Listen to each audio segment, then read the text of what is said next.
Hello students, आज की video में हम डिस्कस करेंगे प्रॉपर्टीज ऑफ डिटर्मिनेंट।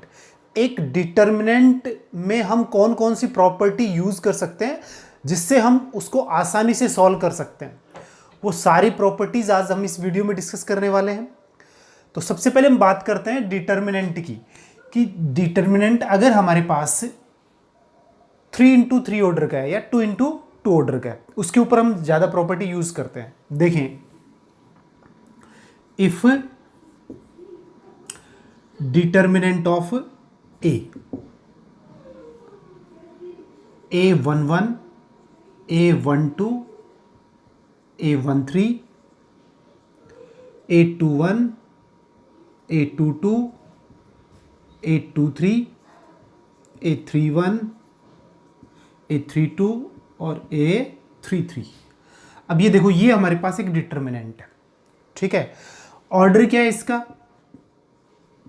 ऑर्डर है इसका एन ऑर्डर का एक डिटर्मिनेंट है, यानी जिसमें एन रो है, एन कॉलम। तो यहां पे ये कितना है? एन इज इक्वल टू 3, क्योंकि इसमें 3 रो और 3 कॉलम्स हैं।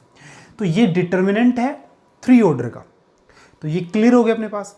अब हम बात करते हैं प्रॉपर्टीज में। सबसे पहले जब हम प्रॉपर्टीज की बात करते हैं तो हम डिटर्मिनेंट के सॉल्यूशन की बात करते हैं, ठीक है ना। तो डिटर्मिनेंट का जो सॉल्यूशन है ना, उसको हम किससे, अगर हम फर्स्ट रो से सॉल्व करेंगे, किससे? फर्स्ट रो से, तो हमारे पास सॉल्यूशन क्या होता है? a11 c11 प्लस a12 और c12 a13 और c13। ये पिछले वीडियो में भी हमने डिस्कस कर लिया था कि डिटर्मिनेंट का सॉल्यूशन किसके इक्वल होता है, यानी फर्स्ट रो के जो एलिमेंट्स हैं, ठीक है ना, उनके जो कॉरेस्पॉन्डिंग आपके पास कोफैक्टर्स हैं, उनके प्रोडक्ट का सम होता है। तो देखो, a11 का कोफैक्टर c11 है, तो यहां से अपने पास क्या हो गया? दोनों का प्रोडक्ट, ऐसे इन दोनों का प्रोडक्ट, इन दोनों का प्रोडक्ट, तो इनका सम हमारे पास डिटर्मिनेंट को रिप्रेजेंट करता है। तो यहां पे सबसे इंपॉर्टेंट बात यह है कि अगर a11 है तो कोफैक्टर भी c11 होना चाहिए। अगर हमारे पास एलिमेंट 12 है तो यहाँ पे कोफैक्टर कितना होना चाहिए? 12 होना चाहिए। अगर हमारे पास एलिमेंट 13 है तो कोफैक्टर भी 13, यानी इसके जो कॉरेस्पॉन्डिंग एलिमेंट्स हैं उन्हीं का कोफैक्टर इनके साथ प्रोडक्ट होना चाहिए, फिर उसका सम होना चाहिए। वो किसको? डिटरमिनेंट को यूज करे, वो डिटरमिनेंट की वैल्यू को बताएगा। अब ऐसे ही अगर हम किससे बात करें, सेकंड रो से सॉल्व करना चाहें, तो अपने पास a21, तो क्या होना चाहिए? c21, a22 c22, a23 c23। तो ये हम सेकंड रो से सॉल्व कर सकते हैं। एंड अगर हमारे पास हमें करना है डिटरमिनेंट को सॉल्व थर्ड रो से, तो a31, तो इसके साथ कितना आएगा? 31, a32 के साथ c32 और a33 के साथ क्या आएगा? c33। तो ये हमने किससे सॉल्व कर दिया? r1 से, फर्स्ट रो से, ये सेकंड रो से, ये थर्ड रो से, ठीक है ना। तो इस तरीके से हम इसको सॉल्व कर सकते हैं। एंड अगर हमें किससे करना है? कॉलम से करना है, यानी फर्स्ट कॉलम से। तो फर्स्ट कॉलम के एलिमेंट कौन कौन से हैं? ये तो डिटर्मिनेंट की वैल्यू आ जाएगी कैसे? a11 c11 a21 c21 और a31 तो c31। ऐसे ही सेकंड से सॉल्व करेंगे तो अपने पास क्या आ जाएगा? a12 c12 a22 c22 और a32 तो c32। इसी तरीके से अपन क्या कर सकते हैं? डिटर्मिनेंट को सोल्व कर सकते हैं, यानी उसकी वैल्यू फाइंड कर सकते हैं। ये किससे हो गया? c1 से, ये c2 से। क्योंकि आप यहाँ से देखो कि ये हमारे पास रो फर्स्ट है, ये रो सेकंड है और ये रो थर्ड है। ऐसे ही कॉलम फर्स्ट, कॉलम सेकंड और कॉलम थर्ड, ये अपने पास कॉलम्स है। ये ध्यान रखना आपको। First row R1, second row R2, third row R3, C1 first column, C2 second column, C3 third column. ये अपने पास कॉलम्स हैं। अगर हमें R1 से सॉल्व करना है तो इस तरीके से सॉल्व करेंगे। ठीक है ना। कॉलम से सॉल्व करना है तो हम कॉलम के क्या फाइंड कर लेंगे, कोफैक्टर्स, और फिर उनके साथ प्रोडक्ट करके एलिमेंट को उनका सम कर देंगे तो अपने पास क्या आ जाएगा, डिटरमिनेंट की वैल्यू आ जाएगी।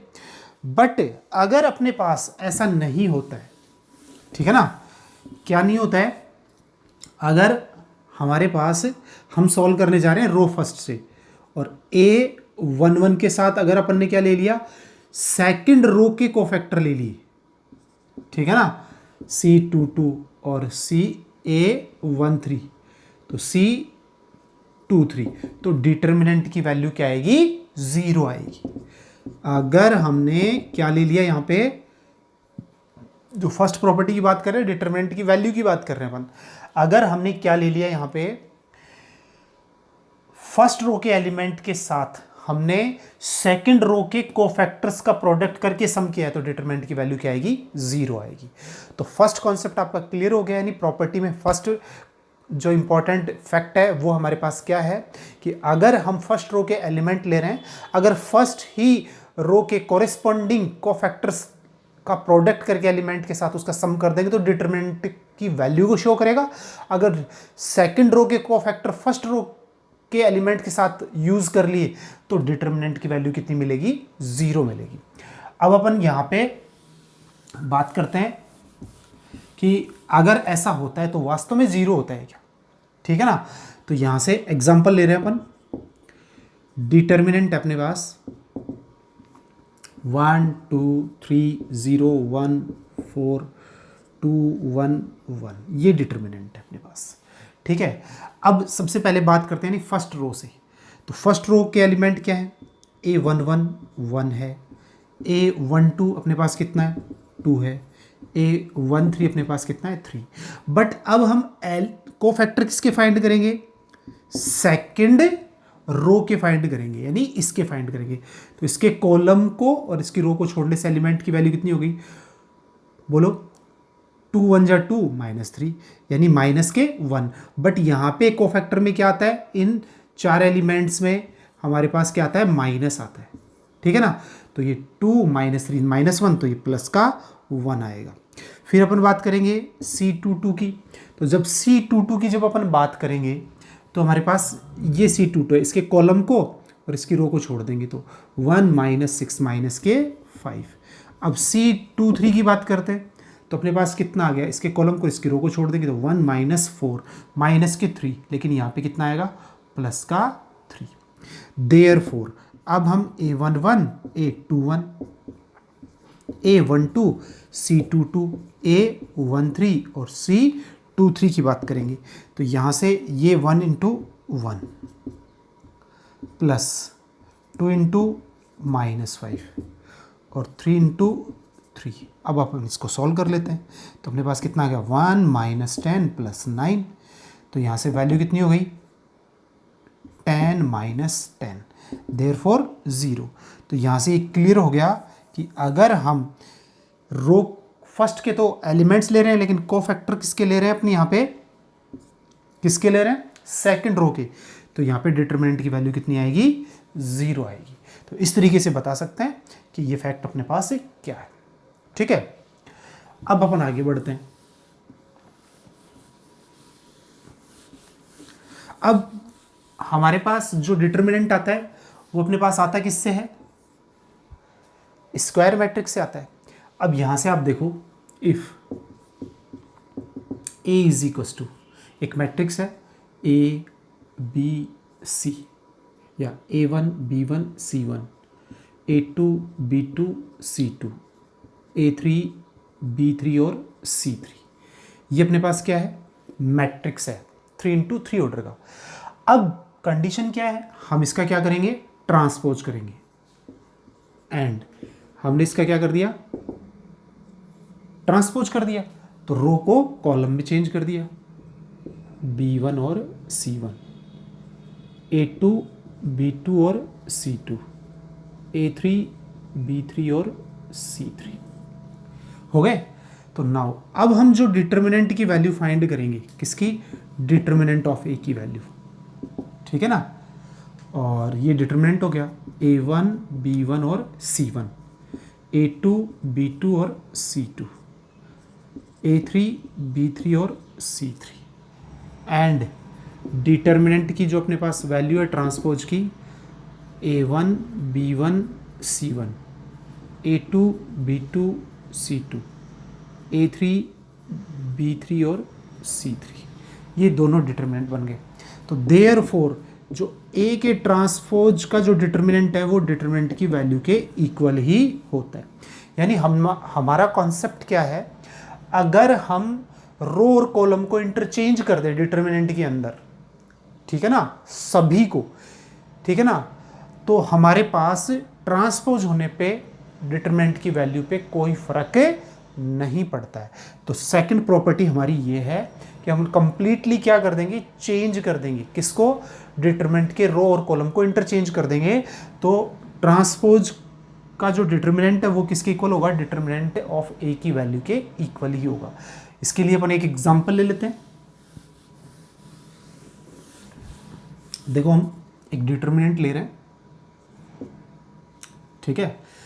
तो यहां से हमारा डिटरमिनेंट है 1 0 -2 0 -2 1 -2 1 और 0, ठीक है।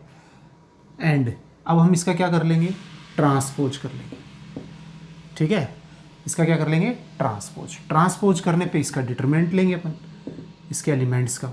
तो ये 1 0 -2 0 -2 और 1, ठीक है, और -2 1 और 0, ये हमने क्या कर दिया, चेंज कर दिया।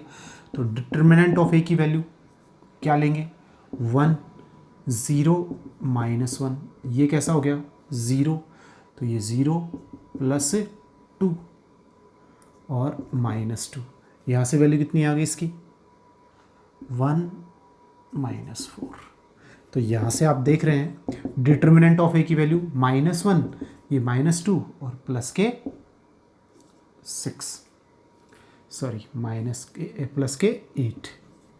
तो यहाँ से डिटरमिनेंट की वैल्यू अपने पास कितनी आ गई, ये तो 0 से मल्टीप्लाई होगा 2, तो ये 0 हो जाएगा, तो ये कितना आ गया 7 आ गया, ठीक है। तो ये डिटरमिनेंट की वैल्यू 7 आ गई। अब यहाँ से देखो हमने इसके रो और कॉलम को भी क्या कर दिया, चेंज कर दिया। तो इसके डिटरमिनेंट की वैल्यू भी अपने पास कितनी आ गई, वही है, चेंज करने से कोई फर्क पड़ा नहीं एलिमेंट्स पे। तो ये वैल्यू अपने पास कितनी आ जाएगी, 7 आ जाएगी। तो यहाँ से रो और कॉलम को अगर अपन क्या कर देते हैं, इंटरचेंज कर देते हैं, तो हमारे पास डिटरमिनेंट की वैल्यू पे कोई फर्क नहीं पड़ता, ठीक है। ये तो ऐसा डिटरमिनेंट था जिसके रो और कॉलम को चेंज करने से इसके ऊपर कोई फर्क ही नहीं पड़ा, तो डायरेक्ट दिखाई दे रहा है। अगर दूसरे भी एलिमेंट होंगे तो भी कोई फर्क इस पे पड़ने वाला है नहीं।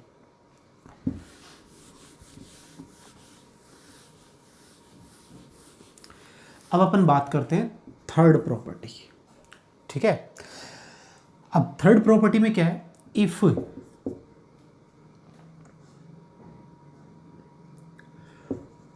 टू रोज और columns are interchanged in a determinant. अगर हमारे पास 2 रो और कॉलम क्या हो रहे हैं, इंटरचेंज हो रहे हैं, यानी मेरे कहने का मतलब है कि फर्स्ट रो सेकंड से इंटरचेंज हो रही है और सेकंड फर्स्ट से चेंज हो रही है, या फर्स्ट कॉलम सेकंड से चेंज हो रहा है और सेकंड फर्स्ट से इंटरचेंज हो रहा है, तो हमारे पास डिटरमिनेंट की वैल्यू पे क्या इफेक्ट पड़ेगा वो देखिए। इफ डिटरमिनेंट ऑफ ए अपने पास क्या है, A1 B1 C1 A2 B2 और C2 A3 B3 और C3, ठीक है ना। अब नाउ दूसरा डिटरमिनेंट बन गया, कौन सा, इंटरचेंज करने फर्स्ट रो को सेकंड रो से, तो A2 B2 और C2 A1 B1 और C1 A3 B3 और C3। अगर ऐसा होता है तो देयरफॉर डिटरमिनेंट ऑफ बी की वैल्यू आ जाएगी माइनस डिटरमिनेंट ऑफ ए की वैल्यू के इक्वल आ जाएगी। क्या कर दिया हमने, फर्स्ट रो को सेकंड रो से क्या कर दिया, इंटरचेंज कर दिया। तो यहां से हम ये भी कह सकते हैं first row interchanged by second row. ये आपस में क्या हो गई, इंटरचेंज हो गई। अगर ऐसा हो गया तो हमारे पास जो चेंज होने के बाद जो डिटर्मिनेंट आएगा उसकी वैल्यू किसकी इक्वल होगी, जो पहले वाला डिटर्मिनेंट था उसकी नेगेटिव हो जाएगी। तो इस तरीके से अपन क्या कर सकते हैं, बता सकते हैं। सभी को अगर चेंज कर देते रो एंड कॉलम को, ठीक है ना, तब तो हमारे पास ट्रांसपोज होता, ट्रांसपोज करने से कोई फर्क नहीं पड़ता है डिटरमिनेंट की वैल्यू पे। लेकिन टू रो, कोई भी टू रो को इंटरचेंज कर लेते हैं तो डिटरमिनेंट की वैल्यू क्या हो जाती है, माइनस हो जाती है, ठीक है ना, ये ध्यान रखना अपने को। लेकिन ऐसा नहीं कि फर्स्ट रो को फर्स्ट कॉलम से इंटरचेंज कर दिया, ऐसा नहीं, या तो टू रो होनी चाहिए या टू कॉलम्स होने चाहिए। अगर हमने उसको इंटरचेंज, जैसे सेकंड को थर्ड से भी कर सकते थे, तो भी हमारे पास डिटरमिनेंट की वैल्यू क्या हो जाती है, माइनस हो जाती है। अब एग्जांपल देख लेते हैं अपन। हमारे पास डिटरमिनेंट है 1 0 -1 2 1 3 2 1 2, ये हमारे पास डिटरमिनेंट है, ठीक है ना। अब हम इसको क्या करेंगे, इंटरचेंज कर लेंगे। एंड देयरफॉर दूसरा जो डिटरमिनेंट बन रहा है वो क्या करने से बन रहा है, रो फर्स्ट और सेकंड को इंटरचेंज कर रहे हैं। तो ये यहाँ पे और ये यहाँ 2 1 और 3, 1 0 और -1, 2 1 और 2, ये हो गया अपने पास।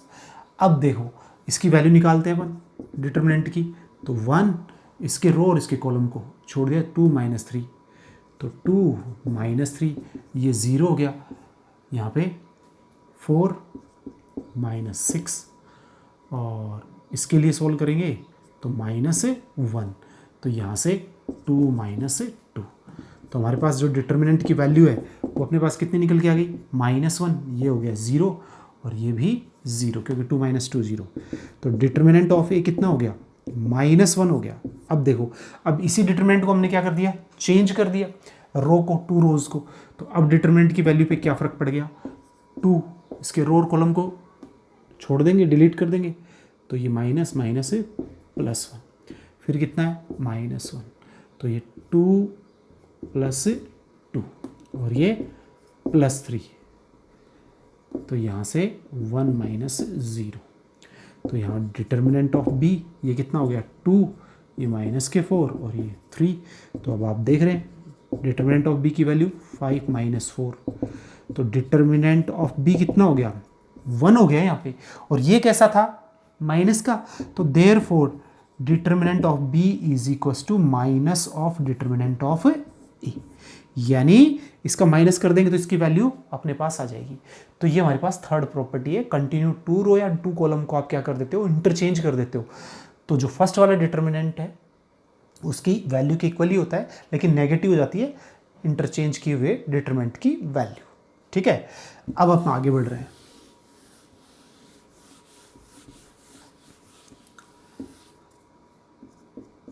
इफ एक हमारे पास मैट्रिक्स है और डायगोनल मैट्रिक्स है, कैसा है डायगोनल, तो डायगोनल मैट्रिक्स है जैसे A11 A22 A33 and so on an order का। देन अब डिटर्मिनेंट ऑफ ए, यानी इस डायगोनल मैट्रिक्स का अगर डिटर्मिनेंट लेना है तो हमारे पास वो किसके इक्वल आएगा, product of element of principal diagonal, यानी हमारे पास जो प्रिंसिपल डायगोनल है ना उन सभी एलिमेंट्स का प्रोडक्ट आएगा, सीधे से फाइंड कर सकते हैं, ठीक है ना। अब यहां से अपन बात करते हैं if A is equals to diagonal matrix है 2 3 4। अब आप देखिए कि ये हमारे पास एक डायगोनल मैट्रिक्स है, तो इस मैट्रिक्स को अपन कैसे लिखते हैं, ये मैट्रिक्स 2 0 0 0 3 0 0 0 4 ये डायगोनल हो गया। अब हम इसका क्या निकालेंगे, डिटर्मिनेंट निकालेंगे, तो अपने पास क्या है 2 0 0 0 3 0 0 0 4। अब अपन जैसे सॉल्व करते हैं वैसे सॉल्व कर लेंगे, तो यहाँ से डिटर्मिनेंट ऑफ ए की वैल्यू कितनी आएगी 2, और यहाँ पे कितना हो गया 12 -0, ये 0 और अगला भी 0, तो सारे 0, तो डिटर्मिनेंट ऑफ ए की वैल्यू कितनी हो गई 24 हो गई। नाउ अब आप अपने तरीके से, तो डिटर्मिनेंट ऑफ ए क्या करना है आपको, ये प्रिंसिपल डायगोनल है, इसके एलिमेंट्स हैं, इसमें भी ये भी प्रिंसिपल डायगोनल के एलिमेंट्स हैं, इन सब के प्रोडक्ट की तो बात कर रहे हैं, तो 2 इंटू 3 इंटू 4, तो determinant of A is equals to 24। तो यहाँ पे इन दोनों के प्रोडक्ट, इन तीनों एलिमेंट्स के प्रोडक्ट से भी अपने पास क्या आ गई, डिटर्मिनेंट की वैल्यू आ गई। तो इस तरीके से हम डायरेक्ट ही कर सकते हैं, अगर डायगोनल अपने पास है, क्या है अपने पास है, मैट्रिक्स है, और हमें उसका डिटर्मिनेंट निकालना है, तो डायगोनल एलिमेंट्स, डायगोनल जो आपके पास एलिमेंट्स हैं उन सब का प्रोडक्ट आ जाएगा अपने पास, ठीक है, ये डिटरमिनेंट की वैल्यू। ऐसे ही अपने पास यूनिट मैट्रिक्स है, यूनिट मैट्रिक्स में सारे डायगोनल आपके पास क्या होते हैं, 0 होते हैं, तो आप उसको अपन नोट की फॉर्म में भी लिख सकते हैं। देखो यहाँ से मैं एक नोट लिख रहा हूँ, डिटर्मिनेंट ऑफ आई, ठीक है ना, आई एन, यानी एन ऑर्डर का है, तो उसकी वैल्यू हमेशा कितनी होती है, 1 होती है, क्योंकि प्रिंसिपल डायगोनल के सारे एलिमेंट 1 1 होते हैं, सारे प्रोडक्ट होंगे तो अपने पास कितना आएगा, 1 आएगा, चाहे वो कितने ऑर्डर का है, 2 ऑर्डर का है तब भी अपने पास 1 आएगा, 3 ऑर्डर का है तब भी अपने पास 1 आएगा, 4 ऑर्डर है तो तब भी। तो यहाँ पे दो बात इंपॉर्टेंट है, डायगोनल मैट्रिक्स उसके डिटर्मिनेंट जो प्रिंसिपल डायगोनल है उसके एलिमेंट के प्रोडक्ट के इक्वल होता है, और यूनिट मैट्रिक्स है या आइडेंटिटी मैट्रिक्स उसका जो डिटर्मिनेंट होता है वो ऑलवेज 1 होता है।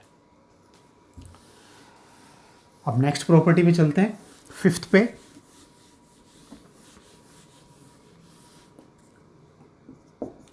फिफ्थ प्रॉपर्टी हमारे पास ये है कि हमारे पास 2 मैट्रिसेस हैं, है ना, 2 matrices A and B, then determinant of A B, अगर हमें दोनों के प्रोडक्ट का डिटर्मिनेंट निकालना है तो डिटर्मिनेंट ऑफ ए और डिटर्मिनेंट ऑफ बी के इक्वल होगा। क्या बात कही मैंने, कि अगर हमारे पास 2 मैट्रिसेस हैं, इन दोनों का जो प्रोडक्ट है उसका हमें डिटर्मिनेंट लेना है, तो इंडिविजुअली डिटर्मिनेंट लेके प्रोडक्ट कर देंगे, वो उसके इक्वल रहेगा, ठीक है ना। तो मैट्रिक्स को दोनों प्रोडक्ट कर देंगे और फिर अपन उसका डिटरमिनेंट लेंगे, तो दोनों के अलग अलग डिटरमिनेंट के इक्वल रहेगा। एग्जांपल भी ले सकते हैं अपन, देखो if A is equal to 1 2 1 4 and B अपने पास क्या है 0 1 2 1, ये हमारे पास दूसरा मैट्रिक्स है। अब यहां से पहले तो इसका डिटरमिनेंट निकाल लेते हैं, 1 2 1 4, और इसका डिटरमिनेंट अपने पास क्या है 0 1 2 1। तो देखो इसमें डिटरमिनेंट की वैल्यू डायरेक्ट निकालते हैं अपन, कितनी आएगी 4 माइनस 2 यानी 2 आ गई। इधर डिटरमिनेंट की वैल्यू निकालेंगे तो 0 माइनस 2 यानी -2 आ गई। नाउ अब हम क्या करते हैं, determinant of A into determinant of B कर लेते हैं, तो 2 इंटू -2, तो कितनी वैल्यू आ गई -4 आ गई। तो ये तो आ गई एक, एंड अब हम क्या करेंगे, इसका प्रोडक्ट करेंगे ए बी का, तो यहां से प्रोडक्ट करेंगे तो अपने पास कितना है 1 2 1 4, ठीक है, ये अपने पास कितना है 0 1 2 1। अब यहां से ये रोज हैं और ये कॉलम्स हैं, प्रोडक्ट कर लेंगे, तो प्रोडक्ट में देखो अपने पास क्या आने वाला है 0 को 0 के साथ और ये 2, तो कितने हो गए 4 हो गए। इसको इसके साथ करेंगे 0 + 8, तो ये कितने आ गए 8। अब 1 को 1 से 1 और ये 2, तो ये कितने हो जाएंगे 3, और 1 + 4, तो ये कितने हो गए 5, ये आ गया। तो therefore determinant of A B, तो 4 3 8 5, तो आप देखेंगे आप इसमें तो कितना हो गया ये 25 4 से 20 -24, तो वैल्यू कितनी आ गई -4 आ गई। इसकी भी वैल्यू कितनी थी -4, तो therefore determinant of A B is equal to determinant of A और डिटर्मिनेंट ऑफ बी, दोनों आपस में क्या होते हैं इक्वल होते हैं। तो जब भी आपको जरूरत पड़े तो दोनों पे अलग अलग डिटर्मिनेंट आप यूज कर लें और इसको काम में ले लें, ठीक है। तो ये हमारे पास 5th प्रॉपर्टी थी।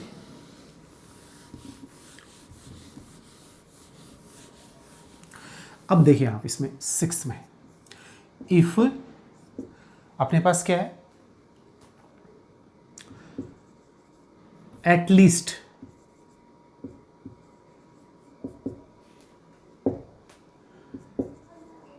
टू रोज और two columns are identical in a determinant। एक डिटर्मिनेंट के अंदर टू रो या टू कॉलम्स आइडेंटिकल है, तो देयरफॉर डिटर्मिनेंट की वैल्यू अपने पास कितनी आएगी, 0 आएगी। इसको ऐसे समझ सकते हैं कि हमारे पास A1 B1 C1, A2 B2 C2, A1 B1 C1। अब यहाँ से आप देख रहे हैं कि हमारे पास फर्स्ट रो और थर्ड रो के एलिमेंट्स कैसे हैं, या दोनों रोज हैं फर्स्ट और थर्ड आइडेंटिकल है, तो इसकी वैल्यू ऑलवेज कितनी आएगी, 0 आएगी। तो हमेशा ध्यान रखें किसी भी डिटरमिनेंट में अगर टू रो या टू कॉलम्स कम से कम सभी एलिमेंट इक्वल हैं तो डिटरमिनेंट की वैल्यू 0 है, या फिर टू रो अपने पास क्या है, आइडेंटिकल है यानी सेम एलिमेंट्स हैं जिसके अंदर, तो हमारे पास डिटरमिनेंट की वैल्यू ऑलवेज क्या आएगी, 0। तो देखो अपन इसको एग्जांपल के थ्रू भी समझते हैं। इफ डिटरमिनेंट ऑफ ए है तो अपने पास आ रहा है 1 2 3 2 1 4 1 2 3। अब यहाँ से आपको दिख रहा है कि ये दोनों क्या है, फर्स्ट रो और थर्ड रो दोनों आइडेंटिकल है, तो इसकी वैल्यू 0। लेकिन हम चेक कर लेते हैं कि हमने इसको क्या किया, सॉल्व किया। तो डिटरमिनेंट को जब अपन सॉल्व करेंगे तो देखो क्या आ रहा है, फर्स्ट इसके रो और कॉलम को डिलीट कर दिया, 3 - 8 ये कैसा है, -2, तो 6 - 4 ये क्या है, 3, यहाँ से 4 - 1। तो फाइनली आप क्या कह सकते हैं, डिटरमिनेंट ऑफ ए माइनस के 5 ये 2 माइनस के 4 और ये 9। तो यहाँ से आप देख पा रहे हैं कि ये माइनस का 9 ये प्लस का 9 दोनों कैंसिल, तो वैल्यू क्या आ गई, डिटरमिनेंट की 0 आ गई। तो जब भी आप ऑब्जेक्टिव क्वेश्चंस करेंगे, ठीक है ना, तब आप डायरेक्टली लिखेंगे कि इसकी 2 रो या 2 कॉलम्स क्या है, सेम है, तो इसमें डिटरमिनेंट की वैल्यू कितनी आने वाली है, 0 आने वाली है। ठीक है,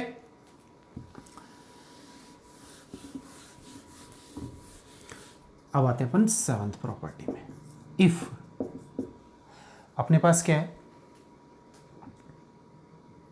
इफ एटलीस्ट 1 रो और कॉलम आर एटलीस्ट 1 रोज और column are 0, then determinant of A is equal to 0। यदि हमारे पास पूरे डिटर्मिनेंट में एक रो या एक कॉलम पूरी कैसी है, 0 है, यानी सारे एलिमेंट्स कैसे हैं, 0, तो डिटर्मिनेंट की वैल्यू क्या आएगी, 0। यानी ये कह सकते हैं अपन कि हमारे पास जैसे 0 0 0 ये B1 C1 B2 C2 B3 C3, अगर ऐसा है तो डिटर्मिनेंट की वैल्यू क्या आएगी, 0 आएगी। ठीक है ना, तो अगर आपको किसी भी रो या किसी भी कॉलम में सारे एलिमेंट 0 दिखें तो उससे डिटरमिनेंट की वैल्यू क्या आएगी, 0 आएगी। आप इसको देख सकते हैं कि हमारे पास डिटरमिनेंट है कैसा, 0 0 0 2 3 1 4 2 3। ठीक है ना, यहाँ से आप कह सकते हो 1 3। ठीक है ना, कोई भी ले सकते हो, लेकिन एक रो को या एक कॉलम को कंप्लीटली 0 ले लें। अब अपन इसको क्या कर रहे हैं, सोल्व कर रहे हैं। तो देखो 0 से सॉल्व करेंगे तो ये 3 - 4 फिर -2, अब यहाँ पे 0 -0, यहाँ से 3 तो ये 0 -0। तो यहाँ से आप देख ही पा रहे हैं कि ये 0 से मल्टीप्लाई होके 0, ये 0 ये 0, तो -0 + 0, तो डिटरमिनेंट की वैल्यू कितनी आ गई, 0 आ गई। तो मैंने कौन कौन से केस में आपको ये बताया कि डिटरमिनेंट की वैल्यू 0 होगी। मैं फिर से रिपीट कर रहा हूँ, अगर किसी भी डिटरमिनेंट के अंदर सारे के सारे एलिमेंट्स एक रो के या फिर एक कॉलम के, लीस्ट बता रहा हूँ, 2 रो के भी एलिमेंट्स अगर 0 हो गए तब भी वो 0 है, लेकिन एटलीस्ट 1 रो में या फिर 1 कॉलम में सभी एलिमेंट्स क्या हैं, जीरो हैं तो डिटरमिनेंट ऑलवेज जीरो, या टू रो या टू कॉलम्स आइडेंटिकल है तो जीरो, या फिर हमारे पास किसी रो या किसी कॉलम के एलिमेंट्स के साथ प्रोडक्ट किसका हो, दूसरे रो या दूसरे कॉलम का, तो वहां से आपके पास जो कोफैक्टर प्रोडक्ट करने से डिटरमिनेंट की वैल्यू क्या हो जाती है, जीरो हो जाती है।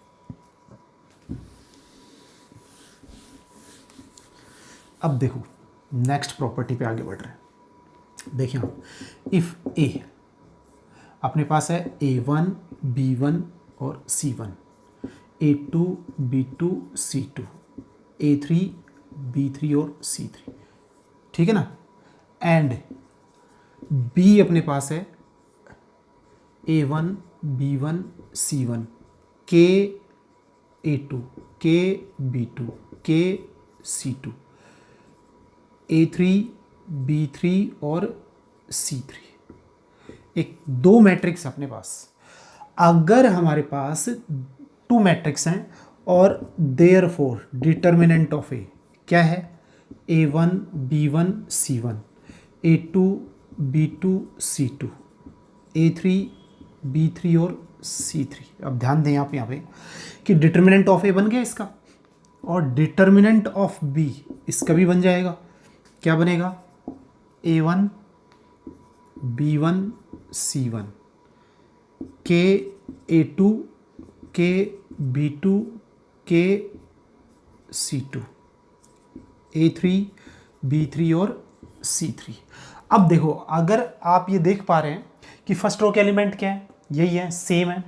सेकंड रो में K से मल्टीप्लाई है, ठीक है ना, सेकंड रो सेम है बट किससे मल्टीप्लाई है, K से। ऐसे ही आपके पास थर्ड रो अपने पास सेम है, यानी एक रो अगर किसी स्केलर से कंप्लीटली मल्टीप्लाई है और फर्स्ट डिटर्मिनेंट के इक्वल है तो देयरफॉर डिटर्मिनेंट ऑफ ए के इनटू डिटर्मिनेंट ऑफ ए के इक्वल होगा, यानी उस स्केलर के मल्टीप्लिकेशन के इक्वल होगा।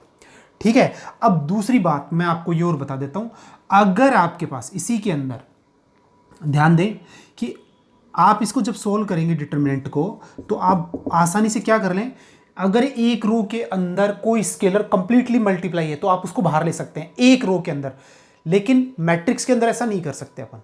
मैं बड़ी इंपॉर्टेंट बात आपसे डिस्कस कर रहा हूं कि मैट्रिक्स के अंदर कोई स्केलर मल्टीप्लाई होता है तो सभी एलिमेंट से होता है, लेकिन डिटर्मिनेंट में जब अपन क्या करते हैं, किसी स्केलर को मल्टीप्लाई करते हैं या पहले से मल्टीप्लाई हो रखा है तो आप उस एक रो से उस स्केलर को क्या कर सकते हैं, बाहर कर सकते हैं। अगर सेकंड रो के अंदर है तो सेकंड से कर सकते हैं, थर्ड के अंदर है तो थर्ड से कर सकते हैं। तो यहां से सिर्फ एक ही रो के अंदर है सेकंड में, तो इसको हमने क्या कर लिया, बाहर। तो हमारा डिटरमिनेंट क्या बन गया, A1 B1 और C1, A2 B2 और C2, A3 B3 और C3। तो therefore determinant of B is equals to K determinant of A।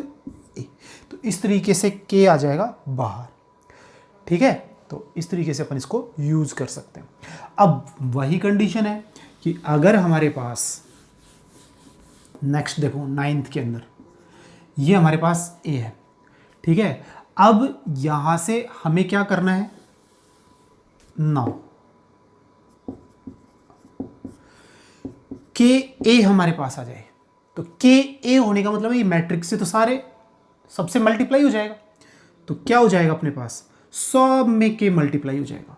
तो के A1 के B1 के C1 के A2 के B2 के C2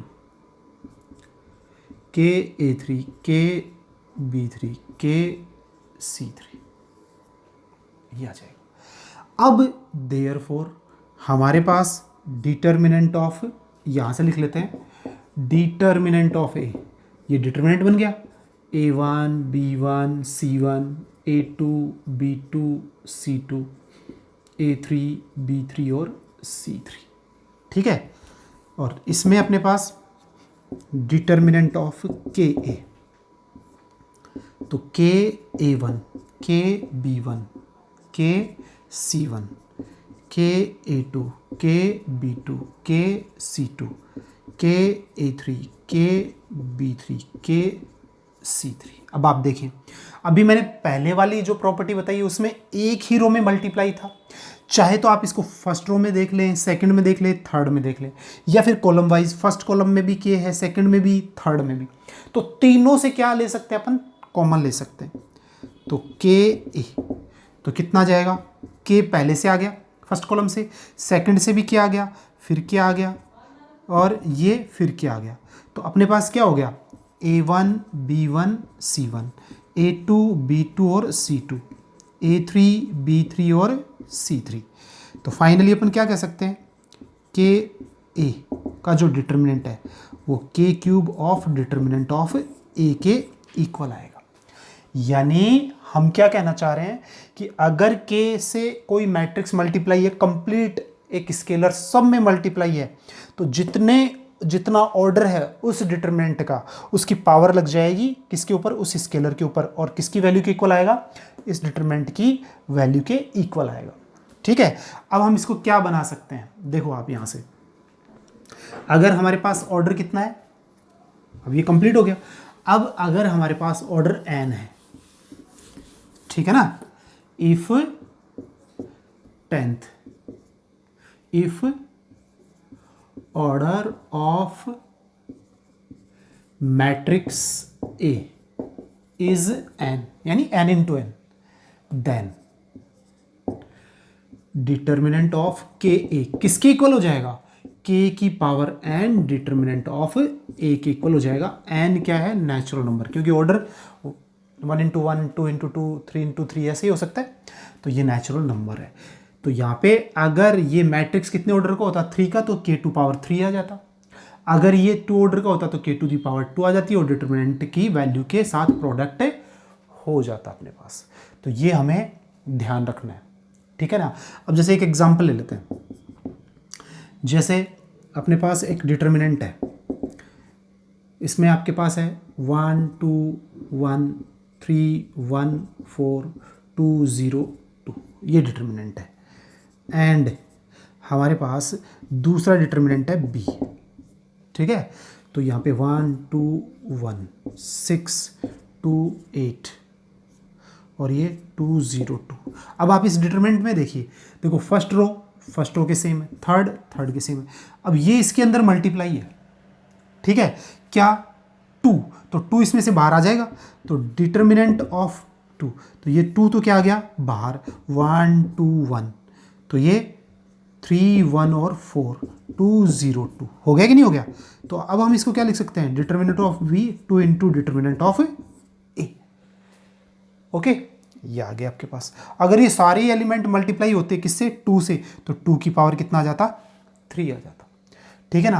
अब यहाँ पे आपके पास c है क्या, 2 4 1 6 2 8 4 0 4, ठीक है। तो यहाँ पे डिटर्मिनेंट ऑफ c किसके इक्वल आता, देखो 2 इसमें भी मल्टीप्लाई है, 2 इसमें भी है, तो 2 टू पावर 3, और ये डिटर्मिनेंट किसके इक्वल आता, a के इक्वल आ जाता। तो इस तरीके से हम इसकी वैल्यू लिख सकते हैं, इसकी वैल्यू हम फाइंड कर लेंगे और यहाँ पे क्या कर देंगे, पुट अप कर देंगे, तो ये हमारे पास आ जाएगा। तो ये प्रॉपर्टी बड़ी इंपॉर्टेंट है। जब भी आपके पास जैसे 2a आ गया और उसका ऑर्डर दे रखा है 5a का, तो 2 two power 5 into determinant of a लिखना है अपने को, ठीक है।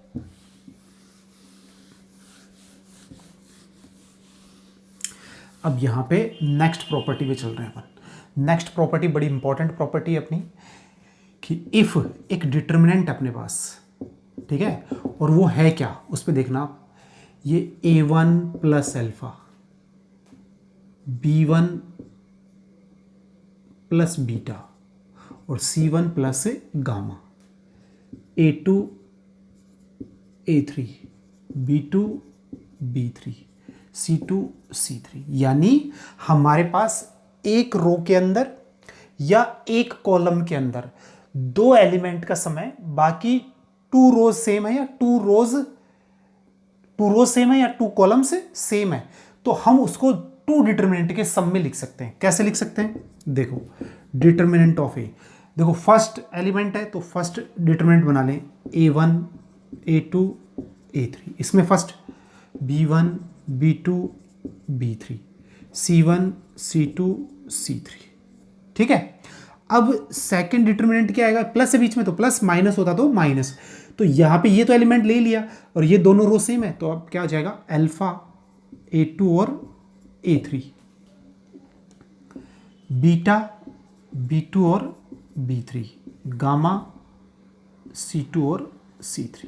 तो जब भी हमारे पास ऐसी प्रॉपर्टी आए तो हम दोनों को क्या कर सकते हैं, सेपरेट कर सकते हैं, यानी टू डिटर्मिनेंट के सम में लिख सकते हैं। ठीक है ना, तो ये प्रॉपर्टी बड़ी इंपॉर्टेंट है, हमें ध्यान रखनी है। काफ़ी बार क्वेश्चंस में हम इसको यूज़ करेंगे कि एक रो के अंदर या एक कॉलम के अंदर। अगर आपके पास ऐसा होता, डिटर्मिनेंट ऑफ बी कॉलम में होता, जैसे A1 A2 A3, B1 plus alpha है ना, B2 प्लस बीटा और B3 plus gamma, C1 C2 और C3। तो अब आप इसको कैसे लिखते हैं, determinant of B is equals to, तो देखो कैसे लिखेंगे अपन, A1 A2 A3, ये तो सही है। अब इसमें first column B1 B2 B3, C1 C2 और C3। अब सेकंड, अब इसमें फर्स्ट रो तो सेम, फर्स्ट कॉलम तो सेम ही है, A1 A2 और A3। सेकंड क्या बन जाएगा कॉलम, अल्फा बीटा और गामा, C1 C2 और C3, ये बन जाएगा।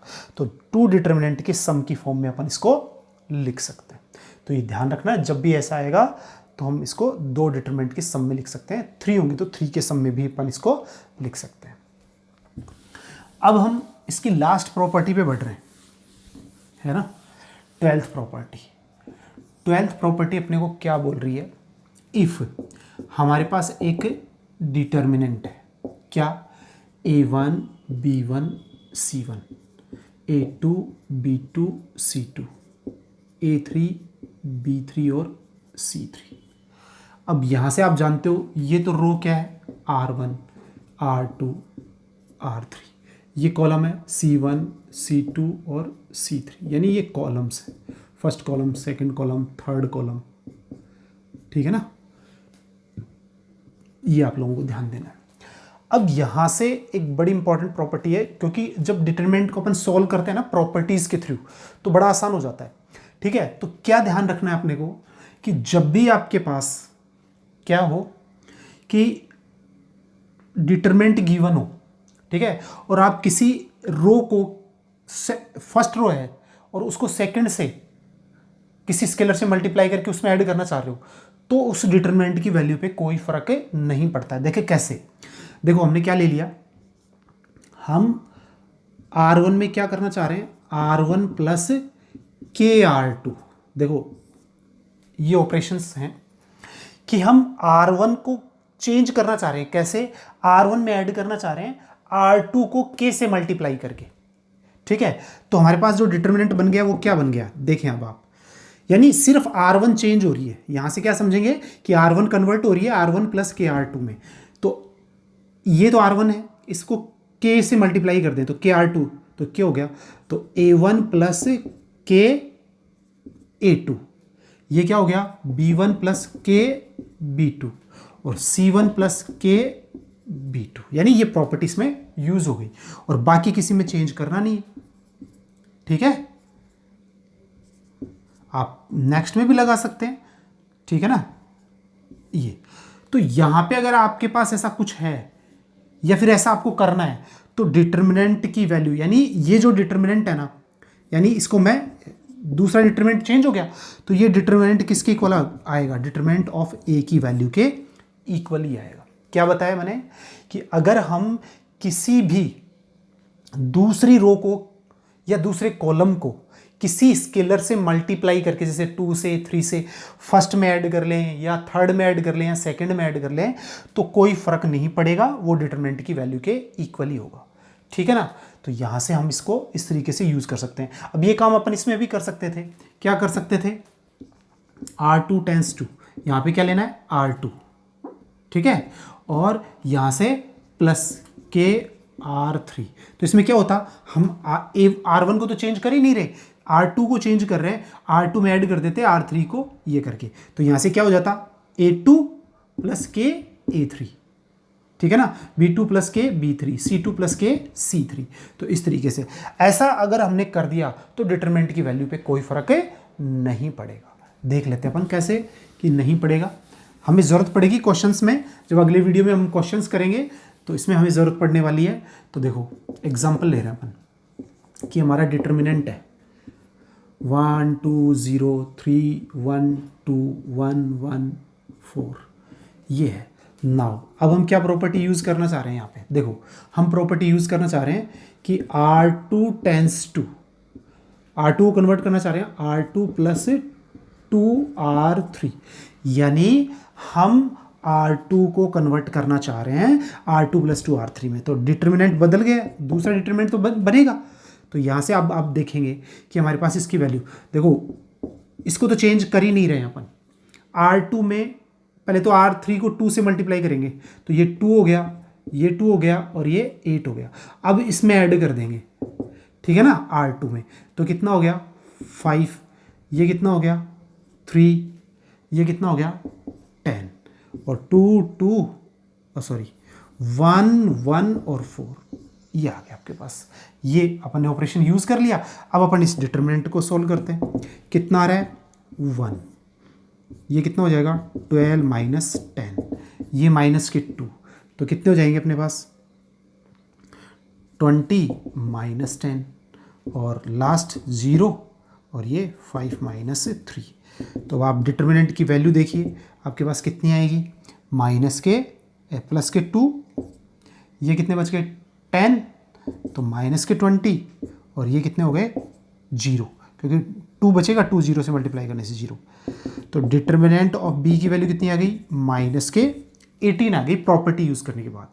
तो देयरफॉर यहाँ पे डिटरमिनेंट ऑफ ए की वैल्यू फाइंड कर ले, तो ये तो कितना है 1, तो कितना आ गया 4 माइनस 2 हो गया ना यहाँ से, और ये कितना है माइनस 2, तो इसको और इसको डिलीट करें 12 माइनस 2, और लास्ट वाला देख रहे हैं 0, और ये कितना आएगा 3 माइनस 1, तो ये हो गया 2, और ये कितने 10, 20 प्लस 0, तो 20 माइनस 18। तो आप यहाँ से देख पा रहे हैं ना कि डिटरमिनेंट ऑफ ए की वैल्यू कितनी है -18, इसकी भी वैल्यू कितनी है -18। तो ये प्रॉपर्टी यूज़ करने से डिटरमिनेंट की वैल्यू पे कोई फर्क नहीं पड़ेगा। तो इस तरीके से हम इस प्रॉपर्टी को यूज़ कर सकते हैं, ठीक है। तो ये बड़ी इंपॉर्टेंट प्रॉपर्टीज़ हैं, इनको हम कंप्लीटली रिवाइज करेंगे, और उसके बाद जब आप रिवाइज कर लोगे तो अब नेक्स्ट वीडियोस में इन प्रॉपर्टीज़ पे बेस्ड क्वेश्चन आएंगे, क्योंकि देखो सभी डिटरमिनेंट को हम एक्सपेंड करके सॉल्व नहीं कर सकते। जो हमने पिछले वीडियो में पढ़ा है कि हम उसको एक्सपेंड कर लेते हैं, ठीक है ना, फर्स्ट रो से, सेकंड रो से, थर्ड से या कॉलम से, तो एक्सपेंड करके सोल्व कर लेते हैं। लेकिन अब जो हमारे पास डिटरमिनेंट्स आएंगे वो एक्सपेंड करके सोल्व नहीं होंगे, जो हमें चाहिए वो नहीं मिलेगा। तो हम उसमें प्रॉपर्टीज़ यूज़ करेंगे, जो मैंने बताई है ना आपको कि ये ऑपरेशंस इस तरीके से लगा सकते हैं, ये सब यूज़ करके ही हम डिटरमिनेंट को सोल्व कर पाएंगे। तो अगले वीडियोज़ में हम डिस्कस करेंगे क्वेश्चंस जो प्रॉपर्टी बेस्ड होंगे। ओके।